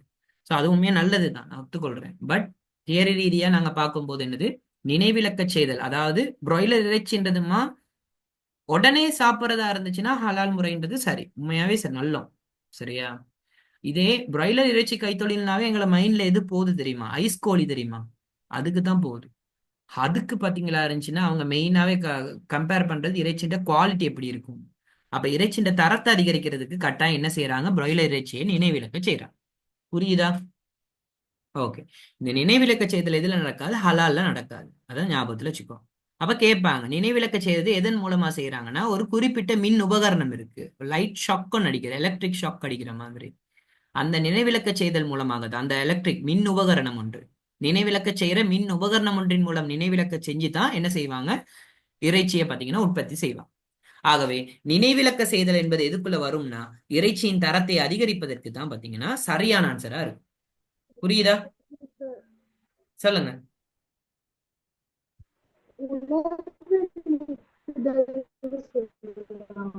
எனக்கு விளங்கலம்மா, நீங்க சொல்றது கிளாஷ் ஆகுது. அதாவது நீங்க அவங்களோட சொல்ற இது விளங்குது இல்ல கிளியரா.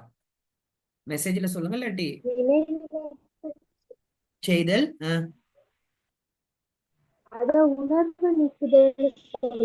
சொல்லலாம், சொல்லலாமா, உணர்வு நீக்கல்னு சொல்லலாம். நினைவிழக்க செய்தலும் உணர்வு நீக்கல் எல்லாம் ஒண்ணுதான், செடேட்டிவ் பண்றது. Okay okay. சரியா? செடேட்டிவ் பண்றது இதுமா எல்லாத்துக்குமே இருக்குமா. அப்போ ஒரு ஆபரேஷன் பண்ணும்போது நீங்க நினைக்கிறீங்களா எங்களுக்கு மட்டும்தான் அப்படின்னு சொல்லி? மீன்களுக்கு ஒபியூலின் ஹார்மோன் கொடுப்போம் தெரியுமா? ஹார்மோன் செலுத்துவோம். ஹார்மோன் செய்யும் கொடுக்கும் போது நாங்க என்ன செய்வோம்? செடேட்டிவ் பண்ணுவோம். அப்படி இருக்கு. நீங்க நினைச்சிடாதீங்க, மீன்களுக்கு நாங்க கொடுக்குறோம் தெரியுமா, அந்த டைம் மீன்களை கூட நாங்க என்ன செய்வோம்? செடேட்டிவ் பண்ணுவோம். படிச்சிருக்கீங்க தானே? உணர்வு நீக்கி என்னது உதாரணம்? என்ன உணர்வு நீக்கி உதாரணம் சொல்லுங்க. படிச்சிருக்கீங்க தானே? அது மீன்களுக்கு உணர்வு நீக்கிறது.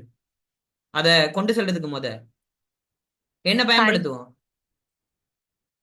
என்ன உணர்வு நீக்கி பயன்படுத்துவோம்? மயக்க மருந்து. சொல்லுங்க. MS 222 தானே? இங்கிலீஷ்ல ட்ரைகேன் மெத்தேன் சல்பனேட். ட்ரைகேன் மெத்தேன் சல்பனேட். ஓகே, சரி, ஓகே. அடுத்தது 14வது கேள்வி. பாலை ஏகவினமாக்கலின் பிரதான நோக்கம் யாது அப்படின்னு சொல்லி கேட்டிருக்காங்க. சரி, ஏகவினமாக்கல்னா உனக்கு சொல்லி கொடுத்துருக்கேன், ஞாபகம் இருக்கா? ஏகவினமாக்கல்னா என்னதுன்னு? ஹோமோஜனைசேஷன் சொல்லுவாங்க. பாலை ஏகவினமாக்குறதுக்கும் பாலாடை, அதுக்கு 2க்கும் டிஃபரன்ஸ் சொல்லி கொடுத்தேன், ஞாபகம் இருக்கா? கிட்டத்தட்ட தான் சொல்லி கொடுத்தேன் நான். ஹோமோஜனைசேஷன் அப்படின்னா என்னது? ஃபர்ஸ்ட் சொல்லு பாப்போம். ஏகவினப்படுத்தல் அப்படின்னா என்ன அர்த்தம்? அது வேர்ட்லயே இருக்குடி. ஏகவினப்படுத்தல் அப்படின்னா என்ன அர்த்தம்? பால்ல உள்ள, சரியா கவனிச்சுக்கோ, கொழுப்பு சிறுகோளங்கள்னு இருக்கு. அதாவது ஃபேட் குளோபியூல்ஸ்னு சொல்லுவோம் இங்கிலீஷ்ல. பால்ல கொழுப்பு சிறுகோளங்கள், அதாவது பால்ல உள்ள கொழுப்பானது சிறுகோள வடிவத்துல இருக்கும். இதுல அந்த கொழுப்பு சிறுகோளங்களை சூழ்ந்து எது காணப்படும் என்று கேட்டா புரதம் காணப்படும், புரோட்டீன். அதனால அந்த கொழுப்பு சிறுகோளங்கள் ஒவ்வொரு வடிவத்துல இருக்கும். இப்படி ஒவ்வொரு வடிவத்துல இருக்கிறது பாத்தீங்களா இருந்துச்சுன்னா, அந்த பாலை நட்காப்பு செய்யும் போது எங்களுக்கு பிரச்சனை ஏற்படும். அப்ப பாலை நட்காப்பு செய்யறதுக்கு நாங்க என்ன செய்வோம்? அந்த பாலை ஏகவினப்படுத்துவோம். அந்த பாலை ஏகவினமாக்கல் ஹோமோஜனைசேஷன்ன்றது தான் பாத்தீங்கன்னா என்னதுக்கு செய்யறது அப்படின்னு கேட்டா சிம்பிளா சொல்லலாம். ஞாபகம் வச்சுக்கோ, பால்ல ஹோமோஜனைசேஷன்ன்றது எதுக்கு செய்யறாங்க அப்படின்னு கேட்டியா இருந்தா, கொழுப்பு இருக்கு தானே, இந்த பால்ல உள்ள கொழுப்பு பிரிதல் அடைவதை தடுப்பதற்கு, பால்ல உள்ள கொழுப்பு பிரிதல் அடைவதை தடுப்பதற்காக தான் ஹோமோஜனைசேஷன் செய்யறோம். பாலிலிருந்து கொழுப்பை வேறாக்குவதற்கு ஒண்ணு செய்யறோம். அது என்னது, என்ன பயன்படுத்துறோம்? பாலிலிருந்து கொழுப்பை வேறாக்குவதற்கு என்ன உபகரணம் பயன்படுத்துறோம்? சொல்லு. பாலாடை வேறாக்கி. எஸ், பாலாடை வேறாக்கின்னு ஒரு உபகரணம் பயன்படுத்துறோம். சொல்லி கொடுத்தனா இல்லையா? பாலாடை வேறாக்கி அல்லது பாலாடை பிரிப்பாக்கின்னு கூட சொல்லுவோம். கிரீம் செப்பரேட்டர் இங்கிலீஷ்ல அடிச்சு பாருங்க, கிரீம் செப்பரேட்டர். இது எதுக்கு பயன்படுத்துறது? பாலிலிருந்து கொழுப்பை வேறாக்குறதுக்கு. ஹோமோஜனைசேஷன் எதுக்கு பயன்படுத்துறதுன்னா பாலிலிருந்து கொழுப்பு பிரிதடைவதை தவிர்ப்பதற்காக. ஹோமோஜனைசேஷன் புரியுதா? ரெண்டுக்கும் டிஃபரெண்ட் இருக்கு. பால்ல இருந்து கொழுப்பை வேறாக்குறதுக்கு பாலாடை வேறாக்கியும், பால்ல இருந்து கொழுப்பு வேறாவதை தவிர்க்கிறதுக்கு என்ன உபகரணம் பயன்படுத்தும்? ஹோமோஜனைசேஷன் செய்யற உபகரணம் என்னது? ஏகவினமாக்கி. ஏகவினமாக்கி. சிம்பிள். ஹோமோஜனைசர். ஓகே, ஏகவினமாக்கி. இதை போட்டு குழப்பிக்கொள்ளாது. ஓகே, அப்ப இதுக்கு ஆன்சர் என்னது? கொழுப்பு பிரிதல் அடைவதை தடுப்பதற்காக. இப்ப நான் கேட்கிறேன், பாலை ஏகவினப்படுத்தும் போது பால்ல வெண்மை நிறம் அதிகரிக்குமா இல்லையா? நான் கேட்கிறேன். ஒயிட், அந்த பாலை ஏகவினப்படுத்தும் போது அந்த பால்ல உள்ள ஒயிட், அதாவது அந்த பால்ல வெள்ளை நிறம் இருக்கு தானே, அது அதிகரிக்குமா இல்லையா?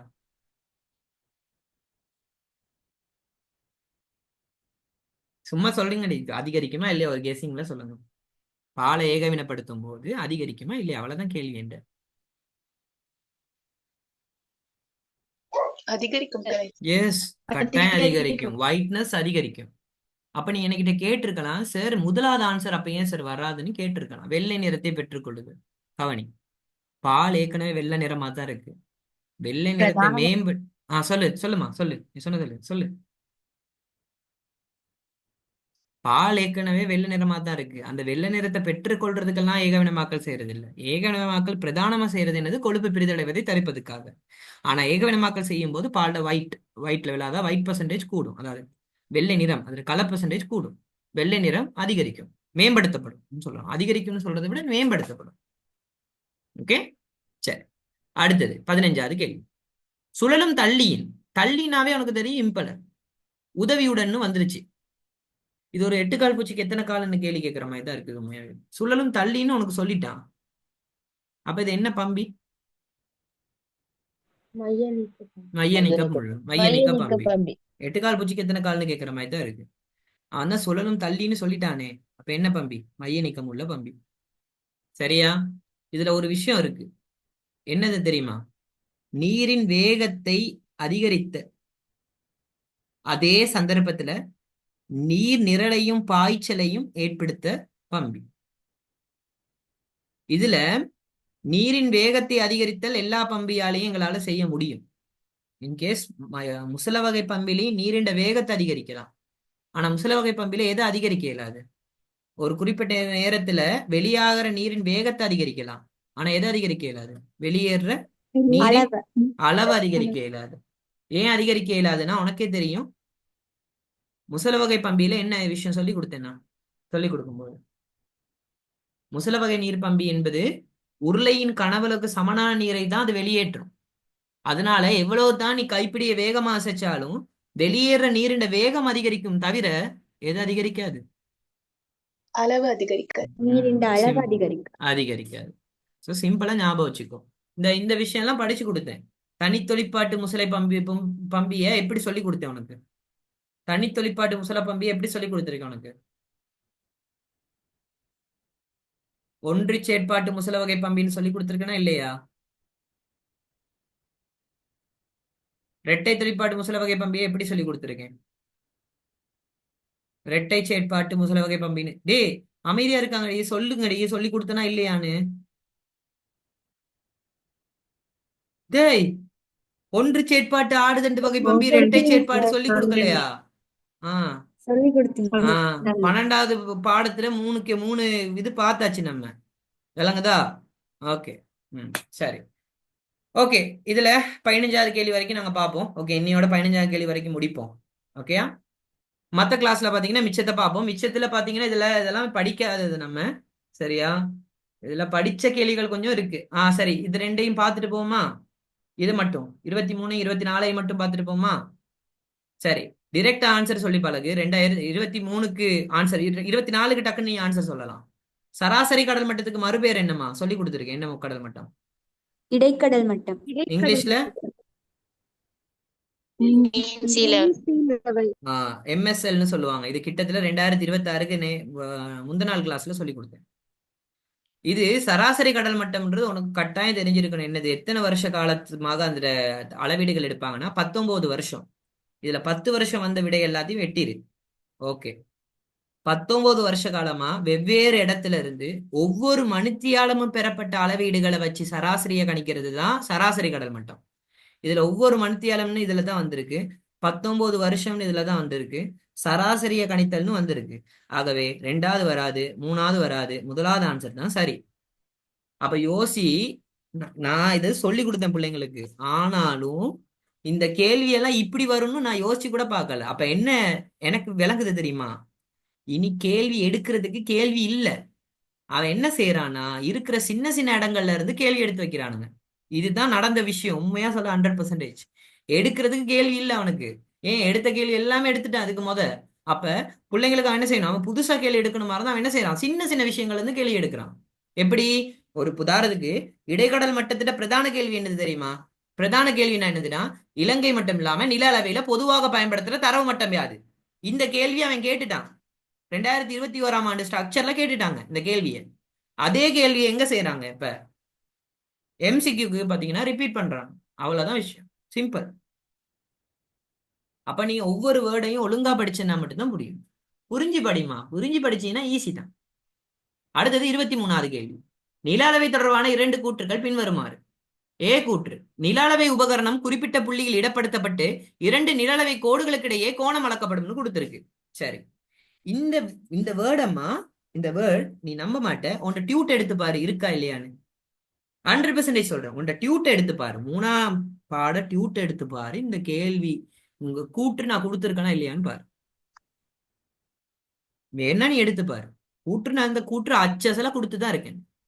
நீ யோசிக்கணும் என்ன தெரியுமாமா? இந்த கேள்வியில அவன் கேட்கிறான், நில அளவை தொடர்பான 2 கூற்றுக்கள் பின்வருமாறு. முதலாவது கூற்று என்ன கேட்கிறான்? ஒரு நில அளவை உபகரணத்தை குறிப்பிட்ட புள்ளியில இடப்படுத்தப்பட்டு 2 நில அளவை கோடுகளுக்கு இடையே கோணம் அளக்கப்பட்டா அந்த கோணத்துக்கு பேர் என்ன கோணம்? நல்லா யோசி.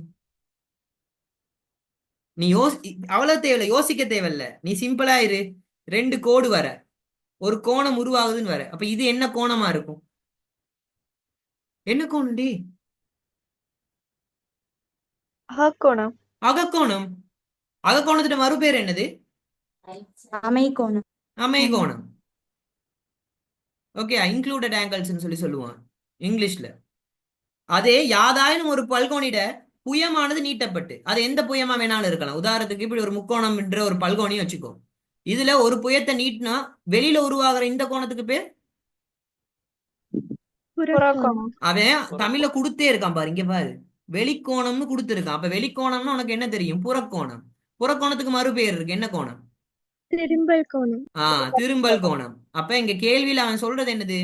ஏ ஆன்சரும் சரி, பி ஆன்சரும் சரி. ஏ என்பது அமைகோணத்தை குறிப்பிடுது, பி என்பது திரும்பல் கோணத்தை குறிப்பிடுது. அந்த மாதிரி கேள்வி இது இருக்கா? ஏபி ஆகிய இரு கூற்றுக்கள் திசைகோள விளக்குதுன்றது பில. திசைகோள்ன்றது ஒரு கோண வகை தானே, திசைகோள் வராது. திசைகோள்ன்றது உனக்கு தெரியும் என்னது? ஒரு புள்ளியில இருந்து வலஞ்சுழியாக, ஓகே, வடக்கு திசைன்றதுல இருந்து வலஞ்சுழியாக அமைக்கும் கோணம் தான் திசைகோள். அப்படி எதுவுமே சொல்லல. 2வது, ஏபி ஆகிய இரு கூற்றுகளும் திரும்பல் கோணம் பில. ஏ என்பது அமைகோணம், பி என்பதுதான் திரும்பல் கோணம். இங்க பாரு, இரு கூற்றுக்கள் மூலம் முறையே அமைகோணம் திசைகோள்னு கொடுத்திருக்கு பில. 4வது, திசைகோள்னு வந்திருக்கு பில. 5வது தான் சரி. ஏபி ஆகிய இரு கூற்றுக்கள் மூலம் முறையே அப்படின்னா என்ன அர்த்தம்? ஃபர்ஸ்ட் ஏ என்பது அமைகோணத்தை குறிப்பிடுது, பி என்பது பாத்தீங்கன்னா திரும்பல் கோணத்தை குறிப்பிடுது. ஆகவே இதுக்கு ஆன்சர் எத்தனையாவது? 5வது ஆன்சர். ஏன் குழம்புறீங்க? இப்ப கூட நான் அதான் சொல்றேன் பாரு. இதெல்லாம் நான் யோசிச்சே பார்க்கல. ஆனா சொல்லி கொடுத்தேன் பிள்ளைங்களுக்கு. ஆனா யோசிச்சு பார்க்கல இது ஒரு கேள்வியா கேட்பான்னு. நான் இப்ப 100% எனக்கு தெரியுது என்னதுன்னா, அவன் ஈச் வேர்டு, அதாவது ஒவ்வொரு வேர்டுல இருந்தும் அவன் கேள்விகள் எடுக்கிறான். அப்ப சரியா ஒரு புள்ள வாசிச்சுட்டு போன புள்ள மட்டும்தான் பெர்ஃபெக்டா ஆன்சர் செய்யும். இல்லாட்டி அதால ஆன்சர் செய்யவே முடியாது. சும்மா மேலோட்டமா படிச்சுட்டு போன பிள்ளைங்க எல்லாமே நார்மலா செஞ்சுட்டு வருங்க, பெர்ஃபெக்டான ஆன்சர் செய்யணும். இந்த இடத்துல நான் சொல்ல வர்றது என்னதுன்னா, படி, வாசி நல்லா, அவ்வளவுதான் சொல்ல முடியும் என்னால. புரியுதா உனக்கு? கிளியரா? சரி, இனி அடுத்த கிளாஸ் பத்தி இருந்துச்சுன்னா உனக்கு நான் சொல்றேன். அடுத்த எப்படியும் சனிக்கிழமை அந்த மாதிரி தான் நடக்கும் பாஸ் பேப்பர் கிளாஸ். ஸோ இதுல புதுசா வந்தவங்க யாரும் இருந்தீங்களா இருந்துச்சுன்னா கட்டாயம் எனக்கு ரெஜிஸ்டர் பண்ணுங்க. கிளாஸ் வந்தேன்னு சொல்லுங்க, அப்பதான் உங்களை நான் அந்த சேனல்ல உங்களோட இது பண்ண முடியும். ஓகேயா? ஸோ இந்த இதுல குரூப் கிளாஸுக்குமா நீங்க தனியா ஃபீஸ் பே பண்ணி தான் வரணும். பாஸ் பேப்பர் கிளாஸ் நான் ஃப்ரீயா தான் செய்ய போறேன். சரியா? ஸோ குரூப் கிளாஸ் நீங்க தனியா பே பண்ணி தான் வரணும். அது நீங்க அது அப்போ அட்மினோட கற்றுக்கோங்க. சரி, சொல்ல மறந்துட்டேன். இனி மெசேஜ் நான் பாக்குறது இல்ல. சரியா? இன்னொரு என்கிட்ட படிச்ச ஸ்டூடெண்ட் ஒரு ஆள்கிட்டயே இந்த நம்பரை கொடுத்து அவங்க தான் வாட்ஸ்அப் பாக்குறாங்க. நான் மெசேஜ் பாக்குறது இல்ல. எனக்கு அது மன உளைச்சலுக்குள் ஆயிட்டேன் மெசேஜ் பார்த்தனால. கொஞ்ச நாள் அப்படித்தான். அதனால இந்த மாசம் மட்டும் கொஞ்சம் நல்லா இருக்கேன் நான். சரியா? மன உளைச்சலுக்கு உள்ளாகல. ஸோ திருப்பி என்னால் உள்ளாக வைக்கிறாதீங்க. ஸோ மெசேஜஸ் எல்லாமே அட்மின் தான் பார்ப்பாங்க. உங்களுக்கு தேவையானது எல்லாமே அதுல கேட்டுக்கோங்க, அவங்களே ரிப்ளை பண்ணுவாங்க. ஓகேயா? சரிதானே? ஓகே. பிஎஸ்டி படிக்கிறேன் ஆனா மறக்குது சார், படிக்கிற மெத்தட் சொல்லலுமா? இப்ப நான் சொல்றேனேம்மா, எனக்கு கரண்டியால சாப்பிட்டது பிடிக்கும் எனக்கு. சரியா? அப்படின்னு சும்மா சொல்றேன். இன்னொருகளுக்கு கையால சாப்பிட்டாதான் பிடிக்கும். இதுல கரண்டியால சாப்பிட்றது கெடுதி, கையால சாப்பிட்றது நல்லதுன்னு சொல்லல. அது கையால சாப்பிட்றது நல்லது, கரண்டியால சாப்பிட்றது கெடுதின்னு சொல்லல. அவங்க அவங்களுக்கு எப்படி சாப்பிட்டா பிடிக்குமோ அப்படித்தான் சாப்பிட முடியும். இது எதுக்கு இந்த இடத்துல சொல்றான் கேனப்பையன்னு யோசிக்க கூடாது. விளங்குதா? நீ யோசிக்கணும் என்னதுன்னு கேட்டா, பிஎஸ்டி படிக்கிற மெத்தட்ன்றது பத்தியா இருந்தா உனக்கு தான் தெரியும். உனக்கு தான். ஏன்னா நீ ஓ லெவல்ல ஹிஸ்டரின்ற ஒரு பாடம் படிச்ச, அது நோட்ஸ் பாடம் தானே. நீ என்ன புரிஞ்சா படிச்ச? இல்ல. அந்த பாடத்தை எப்படி படிச்சு நீ எழுதுன? அப்போ உனக்கு தான் தெரியும் எப்படி படிச்சா எழுத முடியும்ன்றது. பிஎஸ்டி நான் ஒரு ப்ரிஃபர் பண்ற மெத்தட் என்னன்னு கேட்டியா இருந்துச்சுன்னா, நீ படிச்சதை புரிஞ்சு படி. அதை எப்படி சார் புரிய வைக்கிறதுன்னா, அது உன் கையில தான் இருக்கு. அதுக்கு தானே கிளாஸஸ் போற. விளங்குதா? புரியாம படிக்கணும்னா நீ ஏன் கிளாஸ் போற? ஸ்கூல்லயே படிக்கிறான் உனக்கு. புரியுதா? சோ அதனால ஞாபகத்துல வச்சுக்கோ. ஓகே? சரி, ஓகே. ஸோ அப்போ தயவு செஞ்சு சொல்றேன் என்னதுன்னு கேட்டியா இருந்தா, படிக்கிற மெத்தட்ன்றது உன் கையில இருக்கு. நீ படி. நான் படிச்ச மெத்தட்ன்றது நல்லா வாசிப்பேன், அவ்வளவுதான் சொல்ல முடியும். காலையில காட்டி எழும்பி நல்லா வாசிப்பேன். அந்த டைம்ல நல்லா தான் இருந்தேன், கொஞ்சம் சுறுசுறுப்பா. இப்பதான் சோம்பேறி ஆயிட்டேன். அந்த டைம்ல நல்லா தான் நல்லா இருந்தேன். காலையில எழும்பி வாசிக்கிறது எல்லாமே செய்வேன். வாசிக்கதாமா நல்லா நாலேஜ் வரும். ஏன்னா ட்ரை பண்ணி பாரு உனக்கு. நான் நல்லா வாசிப்பேன், அதே மாதிரி நல்லா பாஸ் பேப்பர் செய்வேன். கேள்விதான் எனக்கு செய்ய முடியும். தியரி எல்லாம் உட்கார்ந்து பாடமாக்குற அளவுக்கு பொறுமை இருக்காது எனக்கு. பாய்ஸுக்கு அப்படி இருக்காது பொறுமை. அப்படியும் இருக்கிறதுல 1-2 பேர் இருப்பான் பொறுமையா படிக்கிறவன். சரியா? நான் அந்த கேட்டகரியில இல்ல. சரியா? சோ எனக்கு பொறுமை இருக்காது பெரும்பாலும். விளங்குதா? சோ அதனால நான் பெரும்பாலும் செய்யறது என்னதுன்னா, எனக்கு எக்ஸைட்மெண்ட் இருக்கு. அதாவது புது கேள்விகளை நாம செஞ்சு பார்க்கணும். கேள்விகள் செஞ்சு பார்ப்பேன், ஆனா பொறுமையா இருந்து பாடமாக்குற லெவலுக்கெல்லாம் பொறுமை இருக்காது எனக்கு. உனக்கு எப்படி பொறுமை இருக்குதான்றதோ அதுக்கு ஏற்ற மாதிரி செய்யுங்க நீங்க. ஆனா புரிஞ்சு படிங்க, அவ்வளவுதான் சொல்ல முடியும். அப்பதான் உங்களுக்கு கடைசி வரைக்கும் மறக்காது. பாடமாக்குனீங்கன்னா இருந்தா அடுத்த நாள் மறந்துடும். அடுத்தது இஷ்டப்பட்டு கஷ்டப்படுங்க, அவ்வளவுதான் சொல்ல முடியும். சரியான வழக்கமா சொல்றது அதுதான், இஷ்டப்பட்டு கஷ்டப்படுங்க. ஏன்னா இதை படிச்சா உங்களுக்கு ஒரு ஃபியூச்சர் இருக்கா அப்படின்னு யோசிங்க. உனக்கு ரிசல்ட்ஸ் வேணும்னா நீ படிச்சு தான் ஆகணும். சரியாமா? எல்லாருக்கும் தான் சொல்றேன் நான் பொதுவா. ஓகே, சரி. ஸோ ஸ்கீம் எல்லாருக்கும் அனுப்பிட்டேன்னு நினைக்கிறேன் நான், 2024 ஸ்கீம். ஓகே, ஸோ அனுப்பியிருக்கேன்னு நினைக்கிறேன் உங்களுக்கு. ஓகே, ஸோ இது 2024 ஸ்கீம் இது. சரிதானே? ஸோ ஓகே, தேவைப்படுறவங்க நீங்க அட்மின் கிட்ட கேட்டுக்கோங்க, அவங்க இருந்தா அனுப்பி விடுவாங்க. ஓகே, ஸோ புதுசா வந்தவங்க பாத்தீங்களா இருந்துச்சுன்னா இதாகுங்க. மற்றவங்க எல்லாமே வழக்கமா வரவங்க படிங்கம்மா, தயவு செஞ்சு படிங்க. ஓகே, தேங்க்யூ, பாய்.